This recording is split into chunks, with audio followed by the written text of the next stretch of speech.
Hola, bienvenidos a Cine Esperanzas, el show de los cinéfilos cuarentones, en el que un par de señores que son hijos de la generación de Avándaro los reta a mantenerse despiertos durante los siguientes minutos en los que vamos a parlotear sobre Mecánica Nacional de Luis Alcoriza.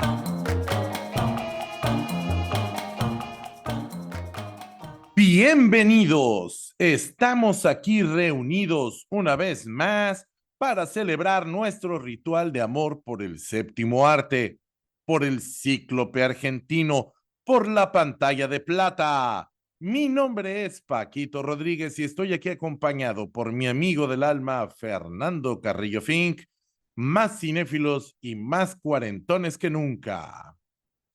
El día de hoy, nuestra comenta sabrosa girará en torno a una maravillosa película mexicana que se estrenó allá en 1972 y que contó con un reparto de calidad histórica. Estoy hablando de Mecánica Nacional de Luis Alcoriza. Este director español, nacido en Badajoz, España, pasó los primeros años de su vida dando tumbos por el mundo. Primero, porque su familia era propietaria de una compañía teatral que hacía representaciones en toda España y, por supuesto, en las colonias españolas en África. En segundo lugar, porque cuando estalló la Guerra Civil Española, empezó un vía crucis que lo llevó a Sudamérica y finalmente a México, donde llegó en 1940 a los 22 años. En un pollito el muchacho. Luis Alcoriza empezó su carrera dedicado a la actuación en teatro y cine. De hecho, tuvo que abandonar el teatro porque no se compaginaban bien, pero decidió finalmente hacer cine. Donde más se destacó realmente fue en la redacción de guiones durante lo que llamamos cariñosamente la época de oro del cine mexicano, más o menos los años 40 y 50. Yo no he visto la mayoría de las películas que escribió él, pero sí puedo destacar algunas de ellas, como son El ahijado de la muerte, que dirige Norman Foster en 1946. Mi papá ya tenía un añito. Yo quiero ser hombre, de René Cardona, el original del clan de los Cardona en 1950. Es René Cardona padre, pues. El Siete Machos con Cantinflas y dirigida por Miguel M. Delgado en 1951, que además es una historia que se va a repetir con otros actores años más tarde, esto de los hermanitos gemelos separados al nacer. Yo recuerdo una versión con Piporro que se llama Calibre 44, esa a mi papá y a mí nos gusta mucho. Tenemos El Inocente de Rogelio González, una película de 1956 con Silvia Pinal y Pedro Infante. Y también este cubano, Jorge Ortiz de Pinedo Padre, también sale en esa película. Por supuesto, doña Sara García, una peliculón, es un clásico del cine mexicano de comedia de la época de oro. Tenemos también La Tijera de Oro, una película con Tintán que dirige Benito Alasraqui en 1960. Me pregunto si será pariente del Alasraqui de ahorita. Pues supongo que sí. No es un apellido como muy común, es un apellido judío, pero en México no es muy común. A lo mejor sí están relacionados. Bueno, y un montón más. Son listas y listas de películas. Debe haber tenido unas 80 o 90 guiones. Era una pluma prolífica que solo se ve empañada por su trabajo como director. Bueno, empañada no usé un término correcto. Quiero decir que solo impresiona más su trabajo como director que como guionista. Todavía como guionista con Luis Buñuel trabajó mucho, se llevaban muy bien, eran amigos. y hizo una muy buena mancuerna y la primera colaboración con Buñuel fue El Gran Calavera en 1949, una adaptación de una novela del mismo nombre o es obra de teatro. A lo mejor ya me estoy quemando, pero es una obra literaria. Vamos a dejarla así para que no haga yo vergüenzas. Buenísima comedia. Curiosamente, pues se hace un remake, bueno, no es un remake, pero una readaptación hace unos años que dirige Alasraqui, pues sería el nieto, yo creo, Carlos Alasraqui. Le sigue, por supuesto, mi favorita de todas, Los Olvidados. Ya hicimos un episodio sobre esa película. En este momento no les tengo dato de cuál. En la segunda participación les digo. Es una película de 1950. También otra de Buñuel que es maravillosa y que también escribió él, El Bruto, un peliculón de 1953 que cuenta con las actuaciones estelares de Pedro Armendáriz. Para 1953 él hace el guión de Él, una película con Arturo de Córdoba, también sumamente recomendable, como toda la filmografía de Luis Buñuel. La ilusión viaja en tranvía en 1954. El río y la muerte también de 1954. No es tan buena. El río y la muerte es de esas películas que Buñuel llamaba nutricionales, pero pues siempre me parece que se disfrutan y que si uno hace un pequeño esfuerzo descubre a Buñuel escondido en esas películas. Tiene varias como esa. Y finalmente él es también el guionista del Ángel Exterminador en 1962. No trabajaba solo, hay otros créditos, o sea, son créditos compartidos, pero bueno, es para darles una idea de la relevancia del trabajo de Alcoriza.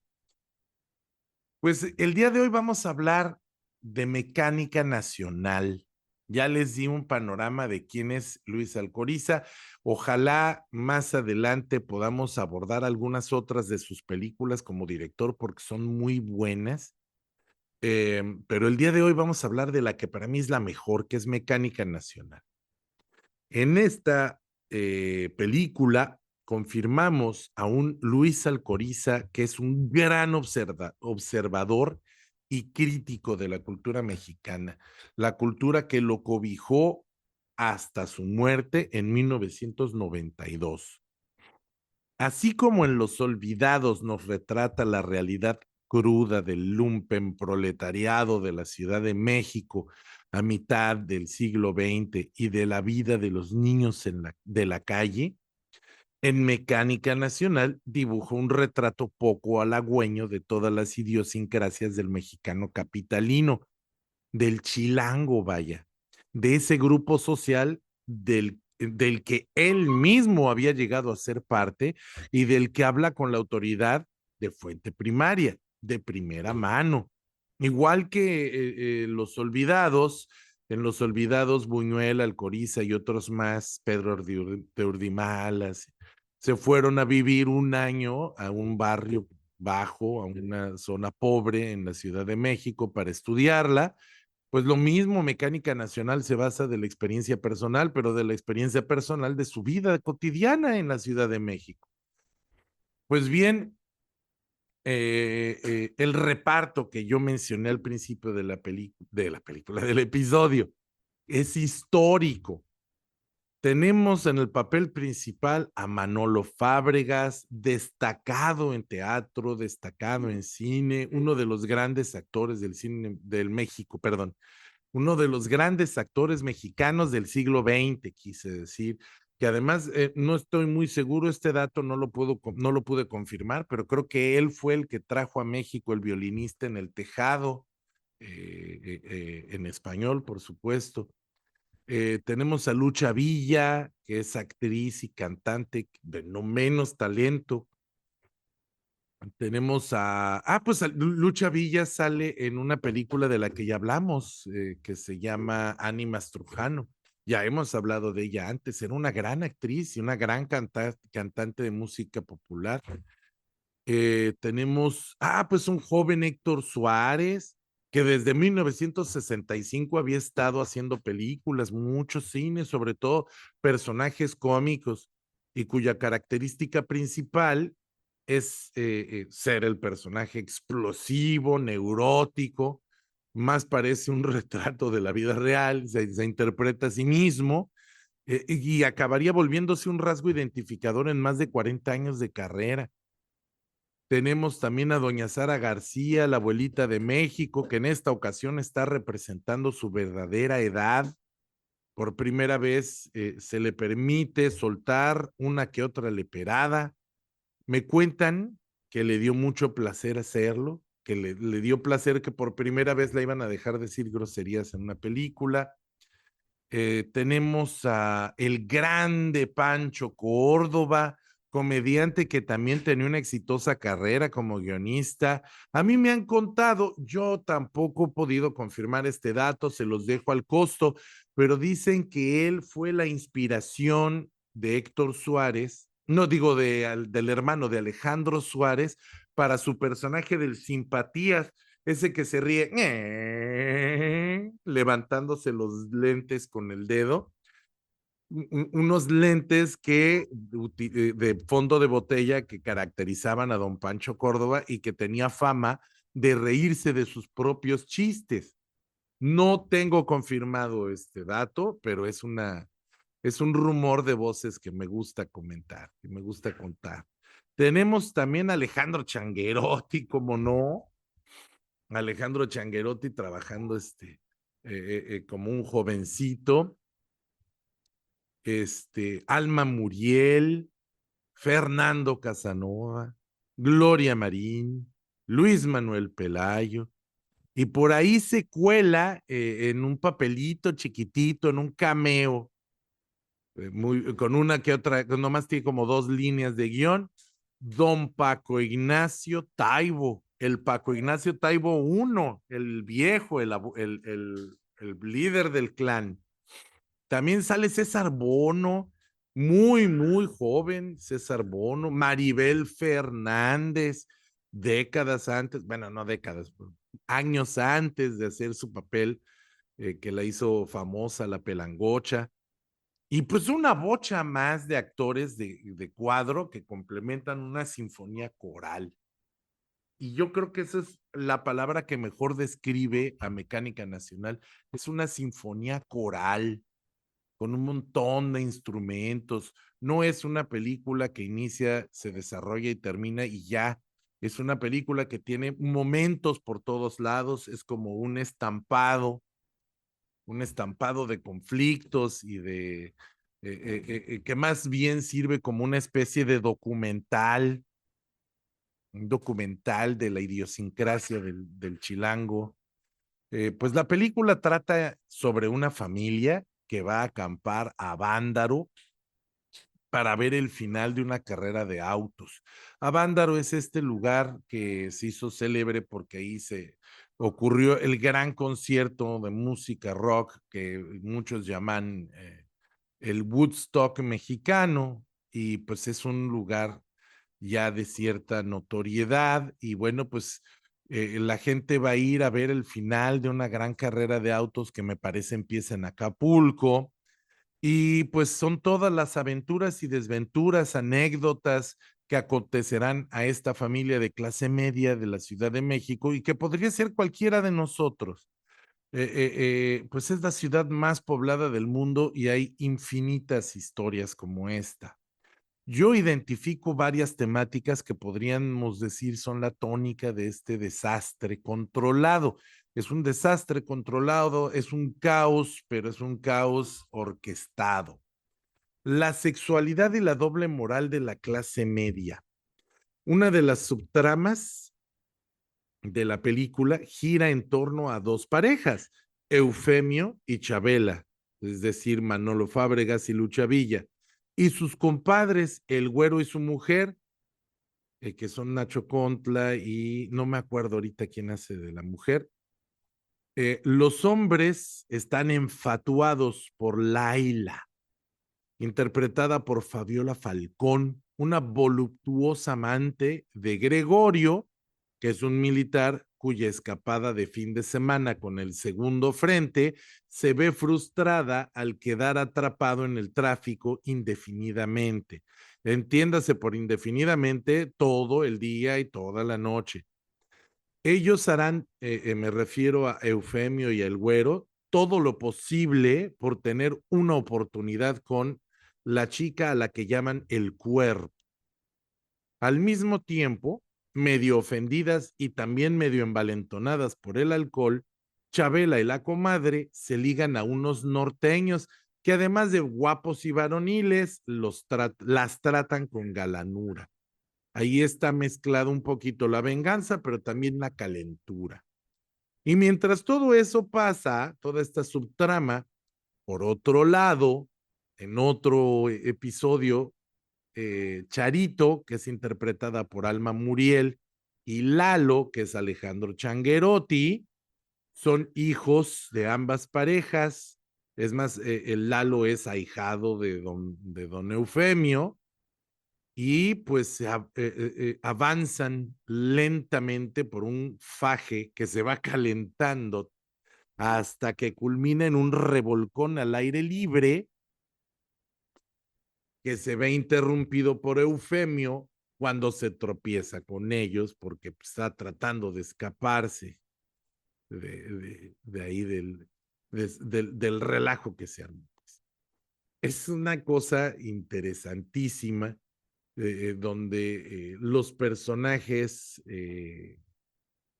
al mismo tiempo que demuestran y que una desfachatez para ser inmorales, pues se van ofendiendo y se van calentando los ánimos porque pues también son inmorales, pero no pretenden que sus esposas o que sus hijos sean inmorales como ellos. Otra temática, vamos a hablar de esto más en la segunda participación. Vamos a pasar a la siguiente temática, que es la figura materna. Y a nadie que sea mexicano le va a quedar duda que la figura materna tiene una doble articulación. Por un lado, es un elemento casi sagrado al que se le trata con una reverencia cuasi religiosa. Y por otro lado, se le ignora, se le hace a un lado al punto de invisibilizarla. Doña Lolita, que es interpretada por la genial doña Sara García, empieza la película reclamando porque aunque se la ha pasado cocinando todo el día, no la van a llevar a las carreras. Aunque ella en realidad no le interesan las carreras, lo que ella quiere es comer y comer el pipirín. La familia, pues inmediatamente la desagravia y se la suben a la caravana y se la llevan y casi desde que se baja del auto comienza una gran comilona que aunado a un incipiente Alzheimer que la hace olvidar que ya comió, se provoca una indigestión tal y aquí les pongo sin ánimo de spoilerear la película, si no la han visto quizá quieran brincarse los siguientes segundos, pero pues la película termina costándole, digo, al finalizar la película termina costándole la vida, muere la viejita. También identifico yo otra temática que es el egoísmo del mexicano, ese egoísmo que lo corrompe y es evidente a lo largo de toda la película, pero este egoísmo, esta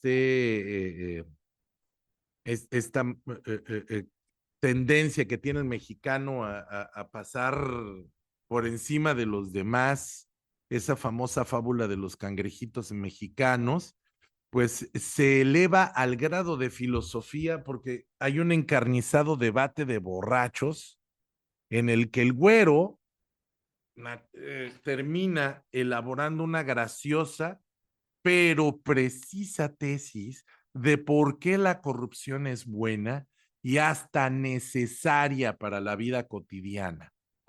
Una tesis muy interesante y muy actual.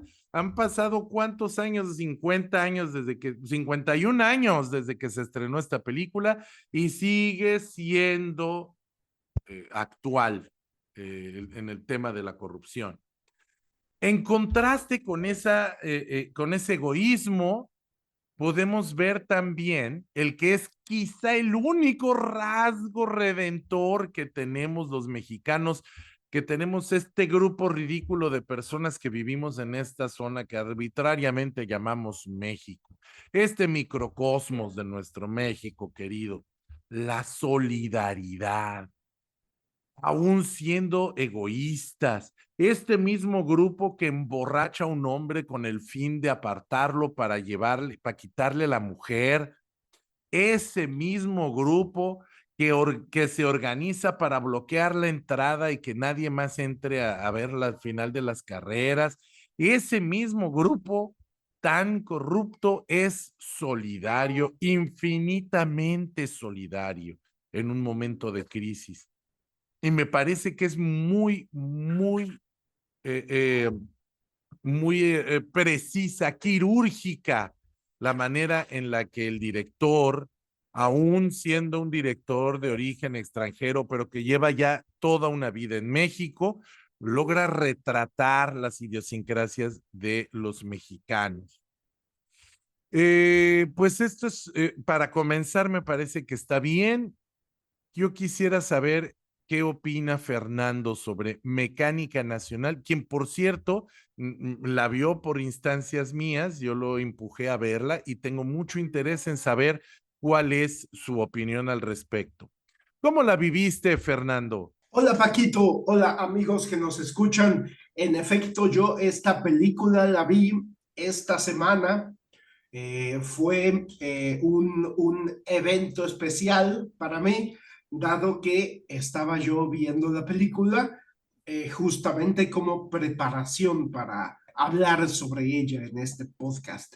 Entonces, a mí en lo personal es una película que nunca me había llamado la atención para verla, pero cuando Paquito me comentó que estaba dirigida por Luis Alcoriza y que le parecía una gran película, dije, no, pues sí, entonces, pues sí, definitivamente que la tengo que ver.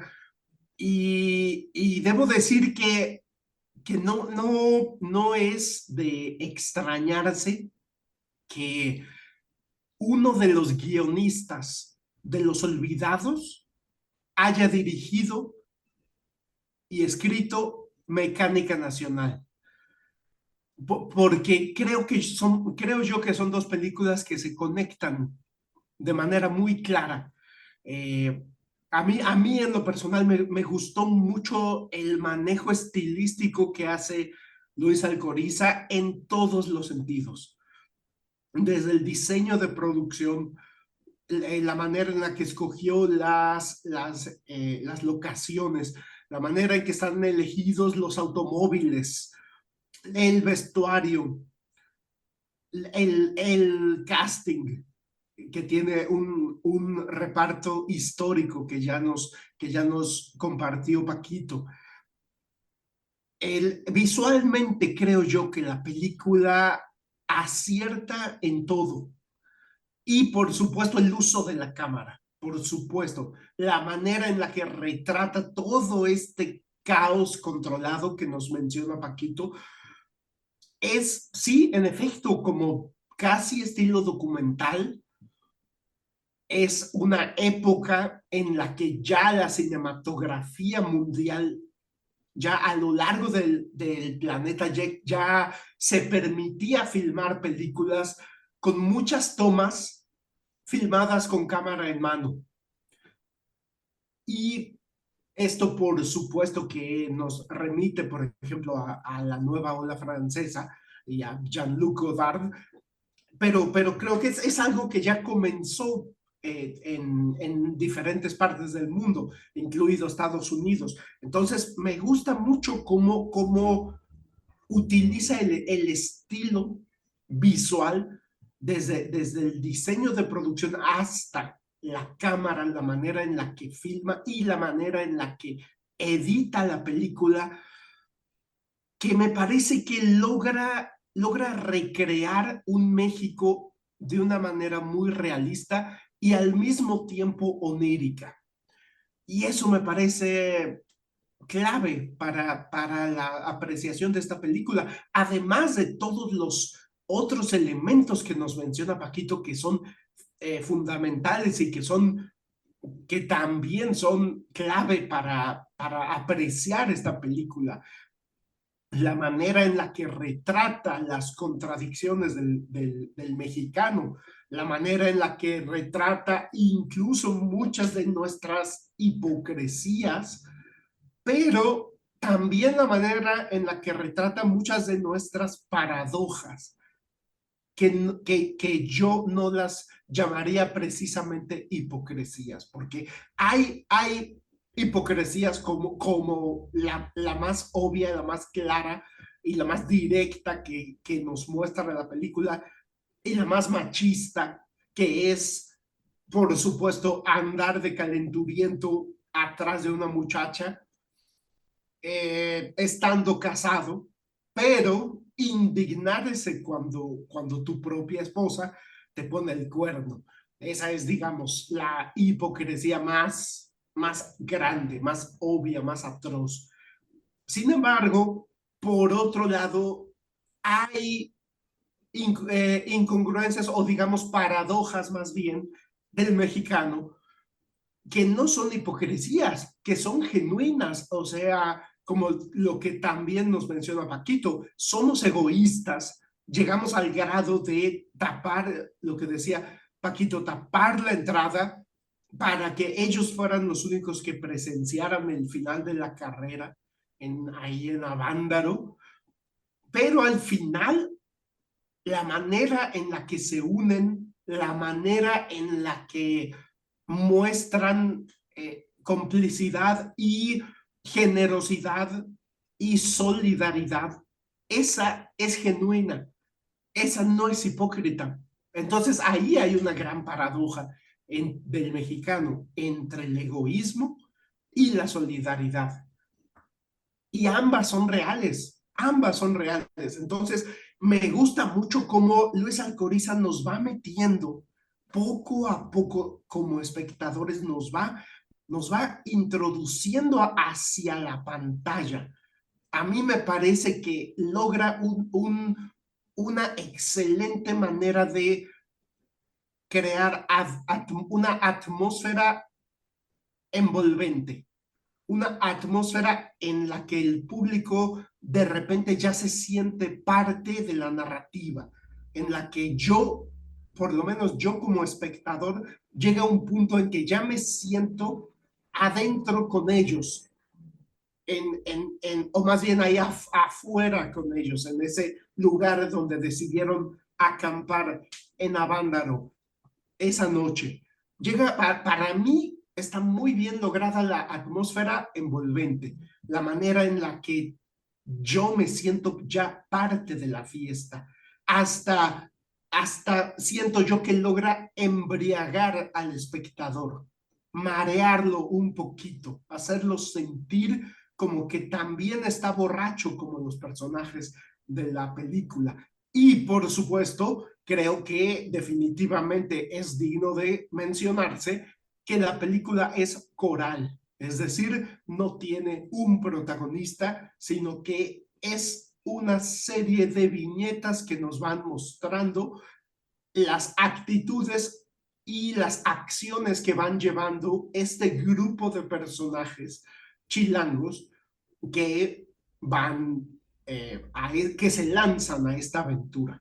Pero definitivamente que sí, la película, como bien nos dice Paquito, es un mosaico, un fresco, casi, creo yo, llega casi al punto de un fresco. Y en ese sentido, pues sí, es bastante documentalesca. Y en ese sentido, creo yo que es una película que es bastante vanguardista en el cine mexicano. Es una película que se suma a la vanguardia de estas nuevas narrativas que están surgiendo a nivel mundial, que son más realistas, que son más crudas, pero que no hacen solo la crudeza por la crudeza, o el realismo nada más por, como, digamos, como gimmick, sino que realmente el estilo cinematográfico y el guión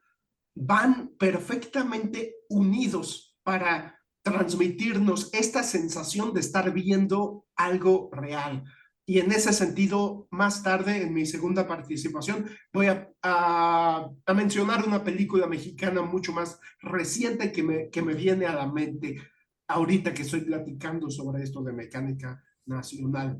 Pero es momento perdón, de devolverle el micrófono a Paquito y preguntarle, hacerle la pregunta que él siempre me hace. ¿Tú qué piensas? ¿Me volví loco? Hola Fernando, y igual que tú, si yo te respondo, yo no creo que te hayas vuelto loco, al menos no más loco que el resto de la población de este país, de locos. Eh, pues sí, en tierra de ciegos el tuerto es rey, entonces estar loco en un país en el que todos están desquiciados, pues nos hace los más cuerdos, supongo. Comentaba hace rato que iba a profundizar más sobre el tema de la hipocresía y sobre esto, porque justamente creo que una de las problemáticas, o más bien uno de los conflictos más importantes de la película se da porque el güero, el compadre, cacha a la esposa y a la comadre, a Lucha Villa, echándose un pequeño fax con los norteños, unas besuqueadas. Y pues este personaje, que además uno de sus características es que anda siempre armado porque es lo que es su manera de imponer su voluntad, de enseñarle la pistola a la gente y pues con tal de no meterse en problemas, hacen lo que él quiera, pero en esa ocasión olvida el arma, entonces envalentonado se les pone al brinco y cuando se da cuenta ya no trae pistola y le pegan una golpiza de aquellas. A mí se me hace divertidísimo que estos personajes que han dedicado casi la mitad de la película a engañar, a emborrachar, a manipular para poder conseguir un ratito de placer con esta muchacha, a la que consideran nada más un cuerpo. Es un personaje que se tropieza. Hay una escena en la que se tropieza y todos le meten mano, pero que yo creo que hasta cancelan la película si lo hubieran estrenado en esta época. Es un personaje del que todo el mundo abusa sexualmente. Y estos mismos cínicos, desgraciados, se ofenden más allá de cualquier posible consuelo, porque sus mujeres se atrevieron a faltarles el respeto, a ponerles el cuerno, y no llegaron más allá de un pequeño fax, no llegan más allá de eso. Es una situación que además yo creo que se empeora o que se agrava porque ellos no logran ligarse a la muchacha esta. Y no lo logran porque son viejos, porque son feos, porque hay candidatos mucho más idóneos que ellos. Hay un personaje que es el Apache es un muchachito, es un joven, veinteañero, que tiene toda la facha de ser el macho alfa, el super alfa. Él maltrata a las chicas y las chicas igual lo aman y lo siguen. No es muy guapo, pero sí es atractivo, es animal. Los muchachos lo aman y también sienten atracción por él, una atracción eh, casi homoerótica que sienten los hombres heterosexuales por los machos alfa. Es algo interesantísimo, un fenómeno que valdría la pena investigar y que en 1970 pues era igual de actual que hoy en día. Y y pues todo esto a mí se me hace interesantísimo. Y en el mismo momento en el que está pasando todo esto, vemos al personaje interpretado por Héctor Suárez, a Gregorio, llorando, bien perdido de borracho, flanqueado por dos tipos que también están tratando de distraerlo mientras alguien más intenta ligarse a su esposa y sintiéndose mal porque, porque está ahí con una mujer infiel, con una mujer que lo maltrata, que lo humilla, mientras que su esposa es la esposa perfecta para del mexicano machista de los años 70, es la esposa amada, abnegada, que está con los hijos. Claro, eso no lo vemos, lo dice él. Es esa hipocresía, ese mismo hombre que salió el fin de semana para acostarse con su novia y que le está siendo infiel a su esposa, se enoja porque su amante, la mujer con la que tiene una relación de amor libre, no está con otros y está con otros porque no tiene ninguna obligación para con él y se lo hace saber. Yo no estoy contigo para ser tu mujer exclusiva, no soy tu tonta. Es una cosa impresionante porque estamos hablando de 1972 y en el 2024 sigue siendo actual. Esto sigue siendo así.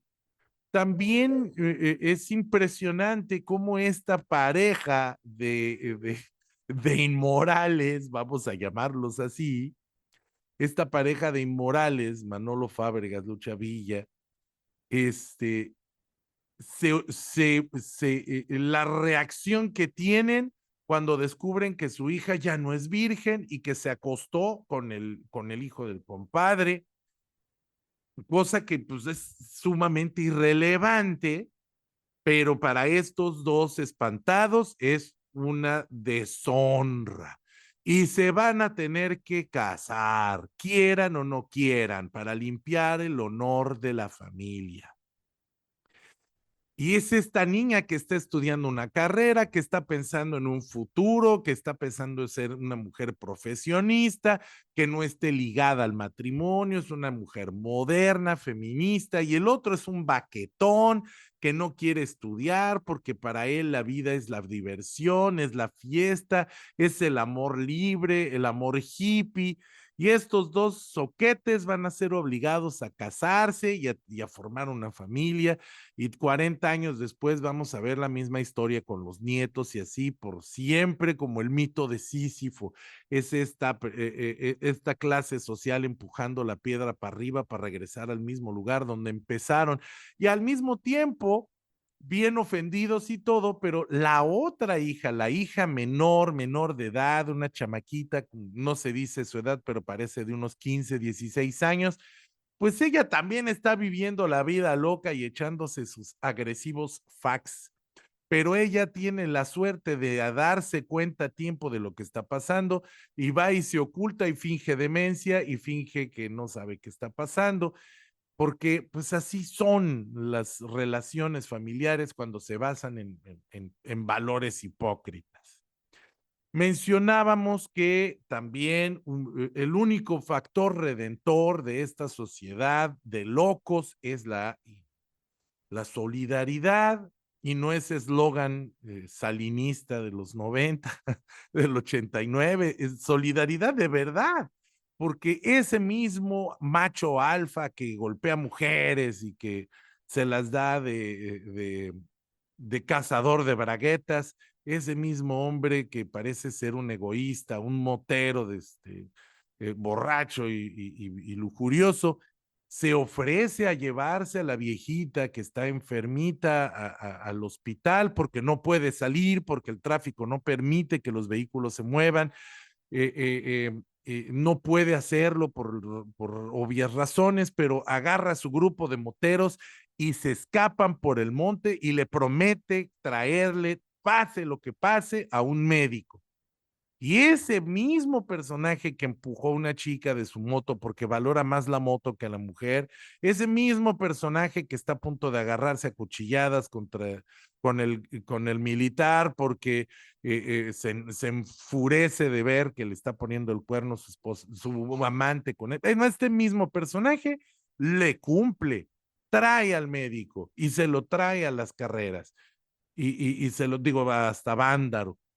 Tenemos a un grupo de montones de personas que se la han pasado bebiendo, que se la han pasado en la fiesta, y en cuanto se enteran de la viejita, que la viejita está enferma, el grupo de mujeres la rodea, empiezan a rezar el rosario, le empiezan a poner todos los remedios caseros que se les ocurran, que eso también es muy mexicano. Yo no sé qué tanto sea válido en otros países, pero en México es muy común el bolillo para el susto, los chilladores, los tés de boldo, y le empiezan a dar y dar remedios y automedicarla.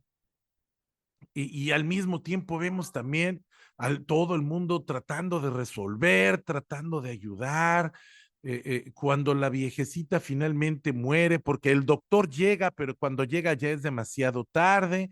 La viejecita ha muerto, pues todo el mundo se derrama en amor y en cariño y en comprensión para esta familia que está teniendo una tragedia, que está viviendo la peor tragedia del mexicano, que es la muerte de la madre. Y le dan medicamentos y le dan alcohol y le dan apoyo moral y rezan. Es impresionante la solidaridad. Más adelante van a estar todavía atorados en el tráfico cuando la carrera ya terminó. Traen a la viejita muerta en el asiento del pasajero con una coronita que le hacen de papel estaño, porque la ponen una coronita como si fuera una santa.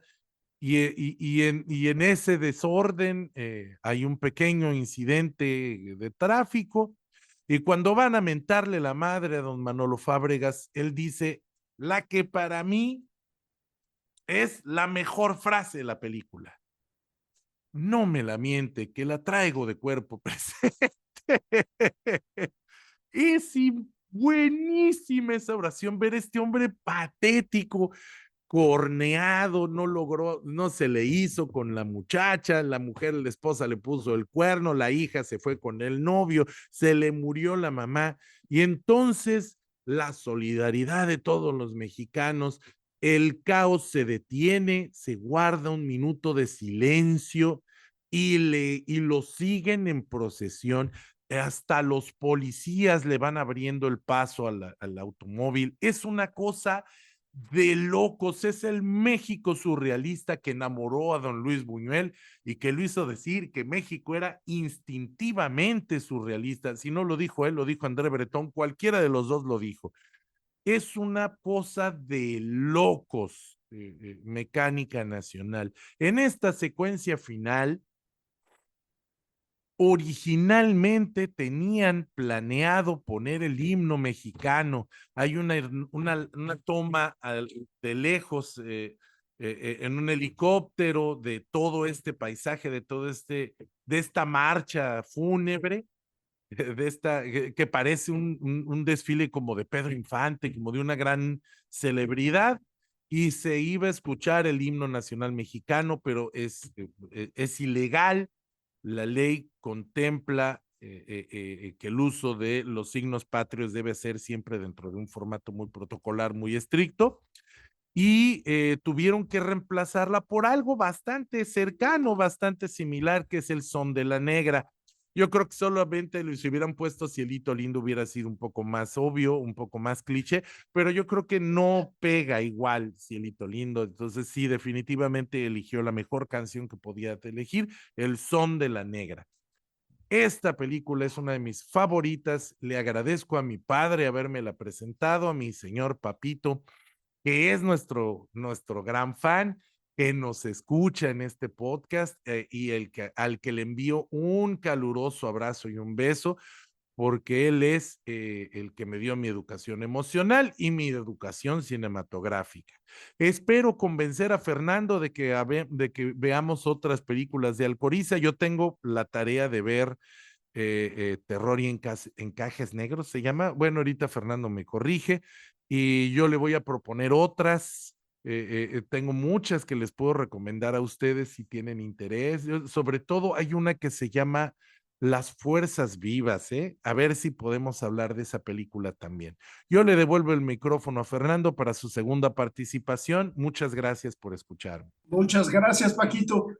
Sí, para mí sería interesantísimo hacer más capítulos sobre el cine de Luis Alcoriza, sobre todo porque tendría yo que ver dichas películas, porque sí confieso que no he visto Las Fuerzas Vivas, pero definitivamente que es una película que me interesaría ver para platicarla con ustedes y para seguir conociendo el cine de Luis Alcoriza, que me parece realmente interesante y realmente valioso. Yo quisiera mencionar una vez más las similitudes o quisiera volver a mencionar cuánto me remitió la película pues a los olvidados básicamente, pero no solo a los olvidados. También creo yo que no es casualidad que Luis Alcoriza haya participado en el guión del Ángel Exterminador, porque creo que es otra de las películas que examinan al mexicano desde un punto de vista desde el otro lado de una mirada desde el otro lado del continente y específicamente desde el punto de vista de dos cineastas españoles.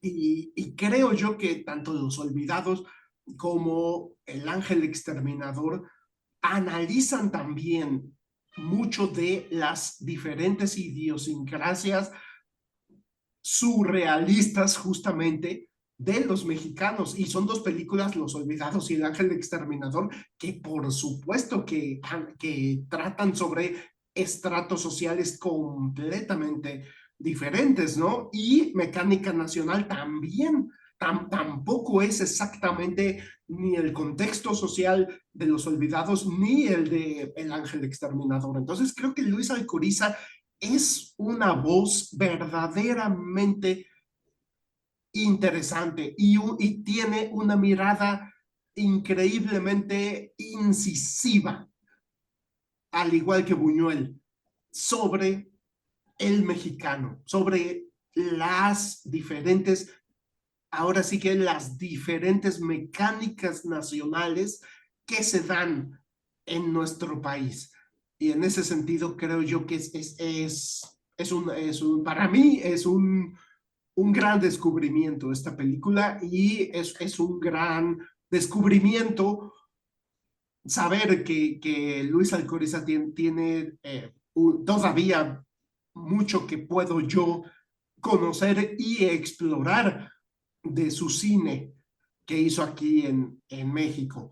En efecto, la película que nos menciona Paquito, Terror y Encajes Negros, fue dirigida por él, fue de sus últimas películas, ya la hizo en 1985 y ojalá también, si a Paquito le interesa lo suficiente, ojalá también podamos hablar sobre ella, porque me parece una película muy interesante, es una comedia de terror que también examina al mexicano, también examina cierto tipo de contexto social muy específico bajo una lupa crítica, paródica, satírica y que al mismo tiempo lo hace mezclándolo con el género del terror, del slasher, del giallo italiano. Me parece una película muy interesante. Y ya por último quisiera yo mencionar esa película que les prometí que les mencionaría, que no recordaba yo el año en el que fue hecha, pero que es una película muy reciente del año 2006, es decir, muy reciente en el sentido que fue hecha en este siglo. Es una película mexicana dirigida por Gerardo Naranjo, un cineasta bastante interesante que tiene otras películas que no me resultan tan interesantes como su ópera prima, Drama Mex. que también es una película coral, también es una película que analiza mucho de las idiosincrasias de los mexicanos. Es una película que sucede en provincia, en Acapulco, y que cuando estaba yo viendo Mecánica Nacional me remitía en varios momentos a Dramamex, a esta película del 2006 de Gerardo Naranjo, por el manejo estilístico un tanto documental que nos hace sentir como que estamos adentro del drama y que estamos adentro del lugar. Es un cine, me parece, esta película de Mecánica Nacional muy palpable, muy físico, un cine que realmente, que a mi parecer, apela a los cinco sentidos, apela al oído, apela al olfato, a la vista. Es una película muy sensorial y por momentos sensual y por supuesto que es muy graciosa y por supuesto que es realmente de reconocer el trabajo de dirección actoral, porque si bien son grandes actores, pues ya todos sabemos que hasta los mejores actores hacen papeles malos si no están bien dirigidos. Y creo yo que la dirección de Luis Alcoriza en esta película es excepcional. Todos están en un mismo tono. Manolo Fábregas hace un papel fantástico y en efecto esta línea final de no me la mienten porque la traigo de cuerpo presente es súper graciosa y patética al mismo tiempo, pero desata este clímax, justamente como nos dice Paquito, surrealista, en el que escuchamos el son de la negra y en el que todos se unen en solidaridad con Manolo, el personaje Eufemio, el personaje de Manolo Fábregas, por la muerte de su madre, interpretada impecablemente por Sara García. Uno de los mejores personajes, yo pienso yo, seguramente, de Sara García en su carrera, muy chistoso, al igual que el personaje de Héctor Suárez, que siempre anda sacando la pistola, es muy chistoso. Realmente es una película que vale la pena ver porque retrata el patetismo, pero al mismo tiempo, como dice Paquito, esta gran unión nacional que podemos llegar a tener y que se muestra en esta última escena y que no es ninguna coincidencia que se muestre gracias a la figura materna, que es tan importante en la idiosincrasia del mexicano. Y yo con esto termino mi segunda y última participación. Gracias, Fernando. Pues vamos a despedir este programa. Mi primera participación fue un poquito muy larga, pero me parecía importante compartir todos estos datos biográficos. Probablemente cuando ya de esa manera, cuando hablemos de otras películas de Alcoriza, ya no hará falta decir todo eso. Quiero mandar un saludo muy cariñoso a los sospechosos comunes. Ustedes son los que nos motivan a seguir haciendo este programa, aunque probablemente seguiríamos haciéndolo si nadie nos escuchara. Lo cierto es que es más bonito saber que hay un oído dispuesto a conversar con nosotros. Sobre todo me gustaría invitarlos a compartir, a comentar nuestros videos. A mí me gusta mucho conocer la opinión de los demás, incluso si no están de acuerdo conmigo, porque esto es muy subjetivo. Hay cosas que son objetivas, otras no, pero se pueden discutir, son por supuesto que somos falibles o que nos interesaría por lo menos entender o conocer opiniones diferentes o opiniones divergentes. Comenten en Facebook, comenten en YouTube. Les agradecemos mucho todas sus interacciones, en particular pues a Fernando Rivero, a Omar López, a Briseidi Torres, a pues a todos los que han tenido a bien escucharnos, a Víctor Domínguez, que es uno de nuestros seguidores más leales porque es un amigo y un hermano nuestro. Me gustaría muchísimo mandar un saludo a Carolina González Palazuelos, mi mujer, quien me da la oportunidad de grabar este programa. Mientras estoy haciendo esto, ella está cuidando al bebé, está desayunando, está haciendo mil cosas, es un trabajo muy pesado y ella me permite estar aquí con ustedes mientras grabo, mientras edito, mientras todo eso, ¿no? Por eso la nombramos nuestra productora ejecutiva. Un hermoso beso a mi hermoso hijo Mario, que ya es un muchacho grande, ya es un bebé grande, ya está nada de hablar, ya camina, es un niño precioso en el que me complazco. Y a quien dedico, por supuesto, todos estos programas. A lo mejor soy muy cursi, pero soy papi bonito. Entonces yo quiero que él me recuerde muy bien. Esto queda de testimonio cuando seas grande y lo escuches de tu padre. También agradecer a Abraham González, aunque a veces se atrasa, pero invariablemente siempre escucha nuestros programas y los comenta. Eso es lo más importante. Muchísimas gracias por prestarnos tu tiempo. Yo sé que algunos nos escuchan mientras lavan los platos, otros mientras manejan. Si ustedes se dan el tiempo de ver estos videos en la televisión, descubrirán que tenemos trivias en pantalla. Estas trivias son exclusivas, no las decimos al aire. Y pues si ustedes ya oyeron algún capítulo, quizás se den la oportunidad de volverlo a escuchar y de ver esas trivias que voy dejando yo. En YouTube, claro, y en Facebook. También estamos estrenando en Instagram. No me gusta mucho la plataforma, pero pues es otra opción que tienen para oírnos. En Spotify vamos más o menos una semana atrasados porque como no pagamos un servicio premium de alojamiento, no puedo programar los episodios, entonces a veces me atraso, a veces se me olvida, pero ahí la llevamos, están los últimos 20 episodios y poco a poco va moviéndose así, cada que sale un episodio se borra el anterior.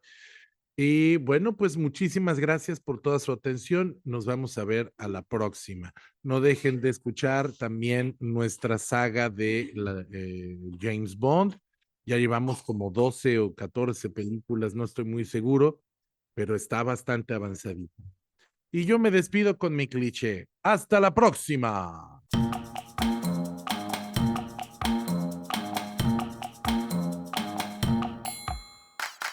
Esta es la quinta temporada de Sin Esperanzas, el show de los cinéfilos cuarentones, con Fernando C. Fink y Paquito Rodríguez.